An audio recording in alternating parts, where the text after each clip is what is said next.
សួស្តីអ្នកទាំងអស់គ្នាដែលស្រឡាញ់នឹងការរៀនកុំព្យូទ័រឬក៏ចូលចិត្តចុចកុំព្យូទ័រ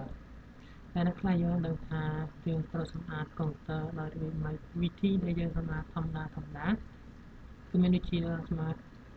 មានកម្មវិធី virus ចាត់មេរោគនិងកម្មវិធីស្អាតបែបធម្មតាយើង clean នេះហើយនេះយើងប្រើពីកម្មវិធី clean disk clean driver នេះ drive យើងបង្កើតមាន drive 3ណាមាន drive 1 drive 2ក៏ clean តាមធម្មតាផងដែរនេះបើប្រើ clean នេះយកពាក្យ property ហើយចុចពាក្យថា clean ដើម្បីស្មាតវា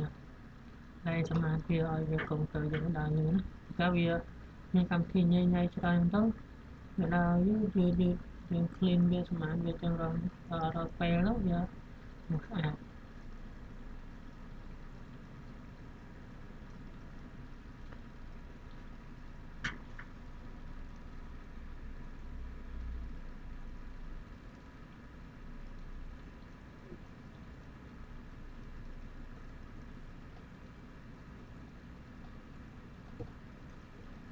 បើចង់វាពេញទៅ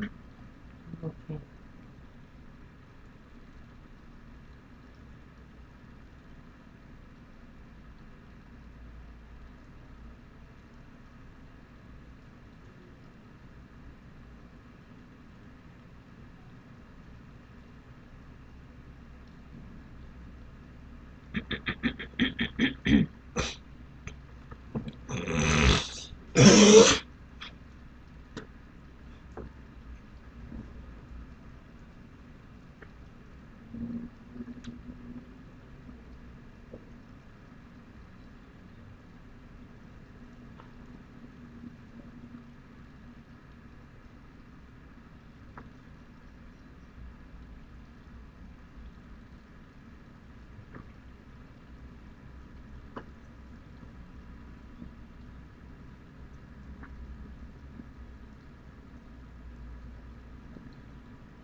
យើងចង់សម្អាត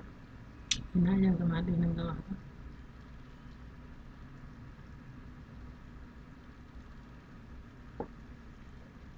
នេះផ្សេងវាអត់មានកម្មវិធីច្រើនដូច Drive Sync ទេវាសម្អាតធម្មតាចុចមកហើយមួយទៀតគឺយើងវា clean ទេមួយទៀតយើងធ្វើ summary ដែលយើងជាប់ run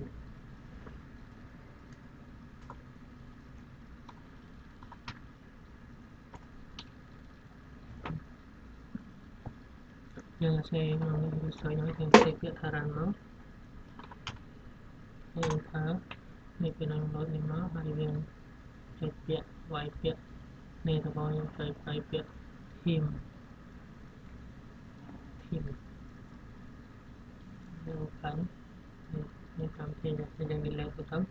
ងចុច shift ហើយនឹង delete វាខ្លះវា delete មិនបានចឹងទៅយើងក៏ cancel ចោលទៅហើយយើងវាយវាអស់មាន3កន្លែងហ្នឹង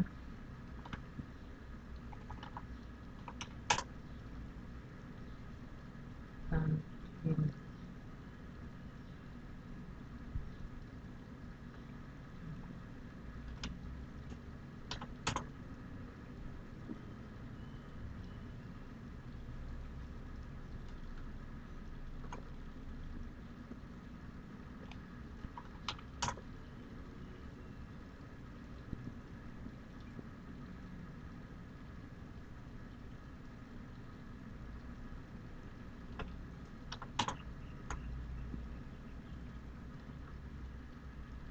rồi